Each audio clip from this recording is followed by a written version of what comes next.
درنو لیدونکو سلامونه او ښې چارې. زه ډاکټر بهیج عثماني یم. دا ویډیو د یوې تازه مور شوې میرمنې په غوښتنه ثبتوم چې د تی ورکړې پر مهال یې د تیو څوکې زخمي شوي، د درد له لاسه ژاړي او نه پوهیږي چې څه وکړي. یوازې دا مور نه، بلکې ډېرې نوې میندې د تی ورکړې په لومړۍ اونۍ کې د تیو د څوکو له چاودې کېدو او ټپي کېدو هومره ځورېږي چې حتی نه غواړي ماشوم ته تی ورکړي. پوښتنه دا ده چې څومره درد نورمال دی. په لومړۍ اونۍ کې چې ماشوم تازه زیږېدلی وي او مور او ماشوم دواړه د تیرودنې او تی ورکړې تجربه نه لري، کېدای شي د تی څوکه لږ څه وسولېږي او وخوږېږي. دا درد معمولا شدید نه وي، یو پیکه یا نرم درد ګڼل کېږي او د هر ځل تی ورکړې پر مهال له 10 تر 15 ثانیو ډیر نه وي. خو دا چې درد یوه شخصي موضوع ده، کېدای شي د هرې مور تجربه او احساس بدل وي. دغه درد معمولا له 3 تر 5 ورځې پورې خپل وروستي کچ یا اوج ته رسیږي او بیا ورو ورو مخ په ښه کېدو ځي. د لومړۍ اونۍ په پای کې یا په 9مه ورځ کابون نه محسوسیږي او په 2مه اونۍ کې بیخي نه وي. له هر ځل تی ورکړې وروسته باید د تی څوکه ګردۍ وي، په دې معنا چې پیته، تیره او چیته شوې نه وي. د تی څوکه باید چاودې، ټپي، تڼاکې او یا وینې نه وي. که چیرې درد ډیر شدید او د زغمل کېدو نه وي، یا د هر ځل شیدې ورکړې په ټول بهیر کې وي، له شیدو ورکړې پرته هم د تیو څوکې یا بشپړ تی خوږیږي، یا درد له 2 لومړنیو اونیو وغځیږي، یا د تی څوکه چاودې، ټپي، تڼاکې او یا وینې وي، او یا له تی ورکړې وروسته د تی څوکه پیته، تیره او یا چیته او تخته شوې ښکاري، نو باید د تی ورکړې له یوه کارپوه سره چې عموماً د مور او ماشوم په ټولو کلینیکونو کې وي سلا مشوره وشي. ولې د تیو څوکې خوږیږي؟ تر ټولو ستر لامل یې په ناسمه توګه تی ته د ماشوم اچول دي. که ماشوم په سمه توګه د تی څوکه په خوله کې ونه نیسي، ماشوم ته په کافي اندازه شیدې نه ورځي. د ژبې او تالو ترمنځ د تی څوکه ډیره تخته کوي چې شیدې ترې راوباسي. د تیرودلو وخت اوږدیږي او په دې ډول د تی څوکه خوږیږي او مور د درد احساس کوي. کله چې تی د ماشوم له خولې ایستل کېږي، له ورایه ښکاري چې د تی څوکه تخته او چیته شوې یا یې تیره بڼه خپله کړې ده. له بلې خوا ماشوم هم پوره شیدې نشي راوړلی، وږی پاتې کېږي، ژاړي او مور یې د آرامولو لپاره بیا تی ته اچوي او په دې ډول د تی ورکړې ناسمه او دردناکه تجربه بیا تکراریږي. په نتیجه کې له تی ورکړې څخه د مور زړه تورېږي، ماشوم له لوږې ځورېږي او دواړه خواوې له روغتیایي او رواني پلوه صدمه ویني. ماشوم ته باید تی هغه وخت ورکړل شي چې خوله یې بشپړه خلاصه او د تی پر څوکې برسیره د تی د څوکې شاوخوا توربخونه سیمه کابو ډیره برخه یې په خوله کې ورشي. د دې هدف لپاره باید ماشوم خپل تی ته تخته ونیول شي. ښه حالت دا دی چې مور ډډه واچوي او ماشوم د تی پر سر راڅملوي او یا یې په څنګله کې ځان او تی ته ټینګ را تخته ونیسي. خو پام باید وشي چې د ماشوم پوزه بنده نشي او ماشوم وکولای شي په اسانۍ تنفس وکړي. ځینې میندې د ماشوم خولې ته نږدې د تی مخنۍ برخه په ګوتو کې نیسي او فکر کوي چې له ماشوم سره مرسته کوي چې هغه په اسانۍ تی وروي. دا کار د ماشوم خولې ته د شیدې د ورتلو مخه نیسي او نه پرېږدي چې د تی ډیره برخه د ماشوم په خوله کې ننوځي. ښه به وي چې د تی برنۍ او منځنۍ برخه په لاس کې ونیول او یو څه تخته کړل شي چې ماشوم ته ډیرې شیدې ورشي. که ماشوم یوازې د تی څوکه په خوله کې نیولې وي، مور باید خپله پاکه مینځلې ګوته د ماشوم وښکي ته نږدې د اوریو ترمنځ ورکړي چې خوله خلاصه او د مور تی پرېږدي. همدا چې د تی په څوکه کې درد احساس شي، ماشوم باید هر وخت له تی څخه په همدې توګه لرې کړل شي. هغه میندې چې د تی ورکړې تجربه نه لري، باید له تی ورکړې وروسته د خپل تی څوکې ته وګوري چې تیره، پیته، چیته او که ګردۍ بڼه لري. راوتلې منظمه او ګردۍ بڼه په دې معنا ده چې ماشوم په ښه توګه په غېږ کې نیول شوی، ښه راودل یې کړي، د تی څوکه او د تی شاوخوا توربخونه برخه یې په خوله کې پوره ورغلې او د ژبې او تالو ترمنځ په پرله پسې توګه تخته شوې او چیته شوې نه ده. نو تر ټولو مهم ټکی دا دی چې مور زده کړي چې ماشوم څه ډول تی ته واچوي چې د تی ډیره برخه په خوله کې ورشي او د تی څوکه د ماشوم د ژبې او تالو ترمنځ چیته او ونه سولېږي. په دې توګه به د تیروي ماشوم ډیرې شیدې روي او د شیدې ورکړې بهیر به هم ډیر نه اوږدېږي. مخکې له دې چې ماشوم ته تای ورکړئ، لومړی د تی مخنۍ برخه یو څه تخته کړئ چې څو څاڅکي شیدې ترې راووځي او د شیدو بهیر کابو پیل کېدو ته نږدې شي. بیا د تی څوکه د ماشوم پوزې ته ورنږدې کړئ چې ماشوم د شیدو بوی احساس کړي او خوله خلاصه کړي. صبر وکړئ چې د شیدو بوی ماشوم تحریک کړي چې په بشپړه توګه خوله پرانیزي او مخکې له دې چې د ماشوم خوله تی ته ورسیږي د شیدو بهیر کابو پیل شوی وي. بیا یو دم تای د ماشوم په خوله کې ورکړئ. ورو ورو د تی پورتنۍ او منځنۍ برخه تخته کړئ چې د شیدو بهیدل تیز او ماشوم ته ډیرې شیدې ورشي او په دې ډول د شیدو ورکړې بهیر ژر پای ته ورسیږي.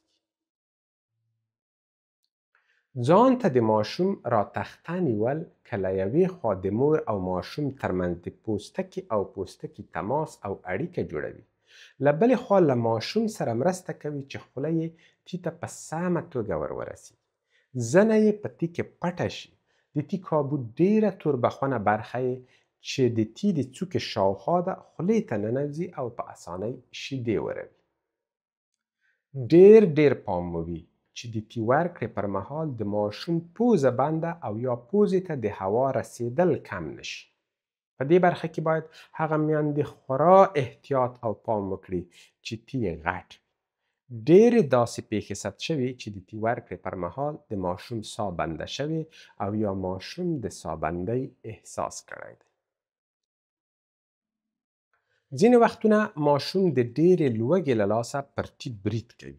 په بیړه او په یرغلیز ډول یې روي او په ترڅ کې یې مور د درد احساس کوي. نو ښه به وي چې ماشوم ته په منظمه توګه شیدې ورکړل شي چې وږی نشي. د ځینو میندو شیدې ژر نه راځي.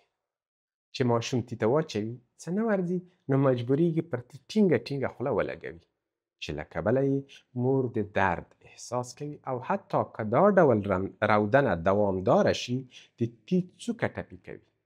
د دې ستونزې د هواري لپاره باید له تی ورکړې د مخه تی یو څه ماساژ یا په کوم تاوده څه باندې ګرم یا ټکور کړل شي چې شیدې خوشې کړي.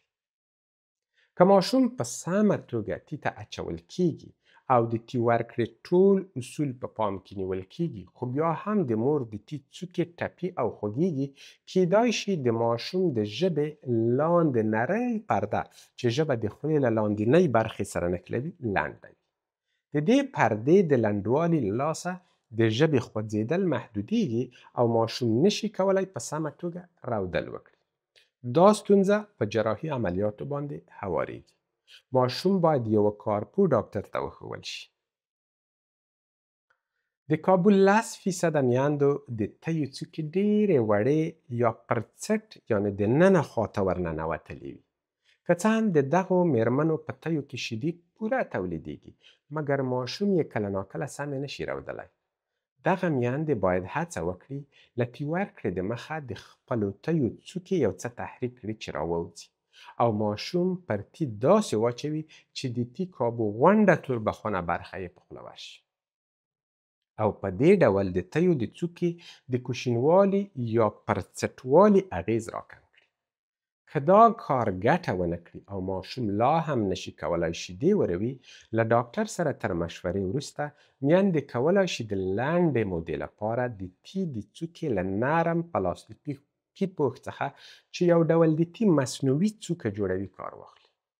ځینې وختونه ممکن ډاکټر سپارښتنه وکړي چې مور باید خپلې شیدې د ځانګړي پمپ په مرسته ولوشي او د شیدو په بوتل کې یې ماشوم ته ورکړي. که د تی څوکه سره وي، سوی کوي زوه یا چرک ولري یا له اونیو او میاشتو تی ورکړې وروسته ناببره شدیداً درد پیل کړي، کیدای شي د حساسیت یا انتان له کبله د ترش په نوم یو ډول چڼاسې دي چې د ماشوم پر ژبه او د غومبورو دننه د ټینګو مستو یا ورانو شوو شیدو غوندې سپین ټاپې رامنځته کوي چې د مور د تیو د خوږېدو کبل ګرځي. په دې حالت کې باید دواړه مور او ماشوم د ډاکټر تر څار لاندې درمل وخوري. د مور او ماشوم د ملاتړ او پالنې په ډیری روغتونونو او کلینیکونو کې د تی ورکړې کارپوه او سلاکار وي. مخکې له دې چې ماشوم وزیږي، نوې مورکېدینو مېرمنې باید ورسره کینی او د تی ورکړې په لارو چارو او چلونو ځان پوه کړي. که دا کار نه وي شوی او یا دغسې کلینیکونو ته رسی نه وي، د درد د مخنیوي او د تیو د څوکو د ښه کېدو لپاره څو ټکي باید په پام کې ونیول شي. په یوه پیاله تړمو اوبو کې نیمه کاشوغه مالګه اوبه کړئ او د تی څوکه پکې 1 یا 2 دقیقې ونیسئ چې چاودې او ټپونه پاک او څه ناڅه نمجن شي. که یې له 5 دقیقو ډیر پکې ونیسئ، د تی د رغېدو بهیر ځنډنی کیږي. د مالګوبي له کارونې وروسته تی په یوه پاک ټوکر یا کاغذ باندې ورو ورو وچ کړئ چې مالګین نم له منځه ولاړ شي. په پاکو لاسونو د تی مخنۍ برخه لږ زور کړئ چې څو څاڅکي شیدې راووځي. د تی څوکه ورباندې ولړئ. د مور شیدې په جادویي توګه د تی د څوکې ټپونه رغوي.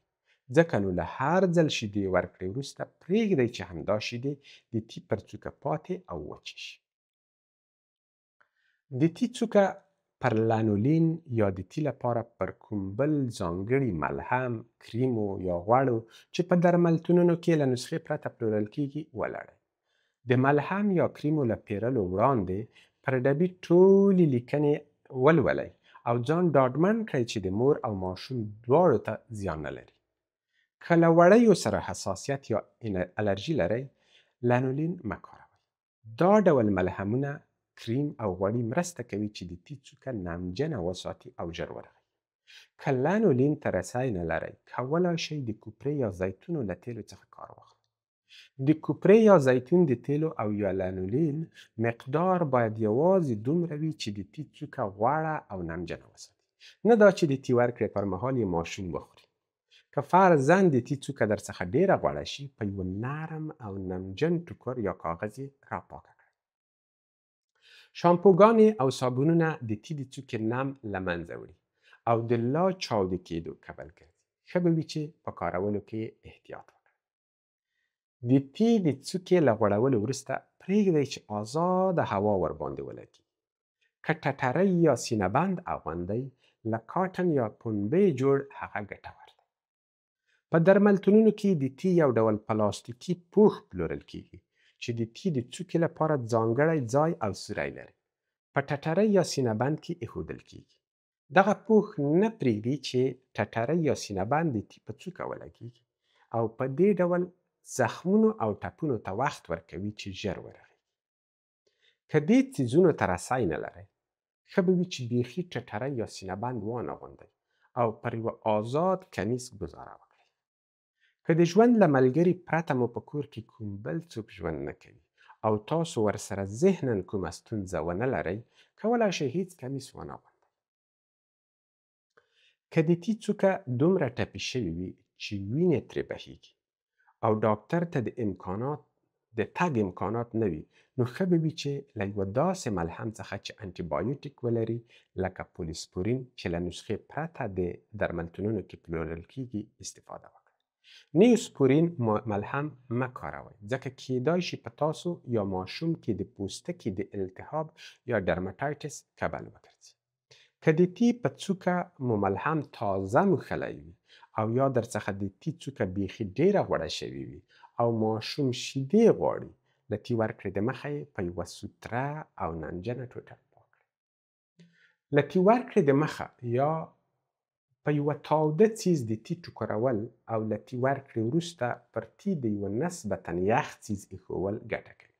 په درملتونونو کې د دې هدف لپاره تیار تاوده او ساړه پډونه پلورل کیږي. دغه پډونه باید ژر ژر بدل شي. له یوه پډ څخه د اوږدې مودې لپاره استفاده زیان لري. هڅه وکړئ هر ځل د شیدو ورکړې بهیر ژر پای ومومي. لومړی له هغه تی څخه شیدې ورکړئ چې یو څه روغ وي، ترڅو بل هغه ته د روغېدو وخت پاسره شي. په غېږ کې د ماشوم نیولو بېلابېل وضعیتونه او حالتونه تجربه کړئ چې خپلو شرایطو ته په پام تر ټولو ښه وضعیت ومومئ. د ژوند له ملګري مو وغواړئ چې اوږې او غاړه مو کېمنډي. دا ډول ماساژ که د درد مخه نه نیسي زیان هم نه لري، بلکې مور ته احساس ورکوي چې یوازې نه ده او یو څوک لري چې خیال یې ساتي او ملاتړ یې کوي. که له 48 ساعتونو وروسته لا هم درد مخ په ډېرېدو وي، ماشوم د مور د تیله ټپي څوکې څخه له شیدو سره یو ځای رودلې وینه کانګې کوي. د 38.3 سانتیګریډ په کچ یا لوړه تبه وي، ټول ځان خوږیږي، د تیپ په یوه برخه کې درد وي، د تیله څوکې یا د تیله کومې بلې برخې زوه راځي، په تیک کې غونډاری جوړ شوی وي، په غاړه یا تخرګونو کې غوټې جوړې شوي وي، باید له ډاکټر سره وګورئ. د ډاکټر له سپارښتنې پرته پر ماشوم تی مه بندوئ. ماشوم ته مو میکروب نه لیږدېږي، بلکې د تی ورکړه مرسته کوي چې ژر ورغېږئ. که ستونزه لویه وي، کیدای شي ډاکټر سپارښتنه وکړي چې د تیو د څوکو د رغېدو تر وخته باید ماشوم ته تی ورنه کړل شي. په دې حالت کې د شیدو د تولید د پایښت او په تیو کې د شیدو د نلونو د پرانستې پاتې کېدو لپاره باید تی په منظم ډول ولوشل شي او ماشوم ته شیدې په بوتل، څڅوني یا حتی پچکارۍ کې د مهالویش له مخې په خپل وخت ورکړل شي. مور باید ځان ډاډمن کړي چې د تی نه ورکړه سره بیا هم په کافي اندازه شیدې تولیدوي. د دې هدف لپاره باید په 24 ساعتونو کې 8 ځله د ځانګړي پمپ په مرسته چې د تیو پر څوکو هیڅ ډول فشار نه راولي تی ولوشل شي. غبرګ پمپونه چې دواړه تی په یوه وخت کې لوشلای شي د لوشلو وخت نیمایي ته راکموي. د بیلګې په توګه که غبرګ پمپونه دواړه تی په کابو 15 دقیقو کې ولوشي، د یو ځل اضافه لوشلو وخت پاسره کیږي چې مور ته فرصت ورکوي 18% ډېرې شیدې تولید کړي. که چیرې درد دومره ډېر وي چې له ځانګړي پمپ څخه استفاده نشي کېدای یا په کلیو او بانډو کې دا ډول پمپونو ته رسۍ نه وي، مور باید هڅه وکړي چې په لاس خپل تی ولوشي. په یاد ولرئ دا له تی څخه د ماشوم دایمي بیلتون نه دی. ماشوم ته د تی نه ورکړې دا موده د تیو د څوکې د رغېدو تر وخته پورې ده. همدا چې د تیو څوکې ورغېږي، مور باید چمتو وي چې ماشوم ته بیرته تی ورکړي. په دې موده کې په بوتل کې د شیدو ورکړې څرنګون باید کټ مټ هغسې وي لکه مور چې تی ورکوي. ماشوم باید هیڅ ډول توپیر احساس نه کړي. ملګري ملتونه وایي په 2023 کال کې کابو 40 میلیونه انسانان په اچ آی وي اخته ول. 40 میلیونه خورا لوی شمیر دی. طبیعي ده چې زموږ په هیواد کې به هم ډېرې میندې ورباندې اخته وي. نو که چیرې مور په اچ آی وي اخته وي، یوازې له روغ تی څخه چې څوکه یې هیڅ ډول چاودې او وینې نه وي شیدې ورکولی شي.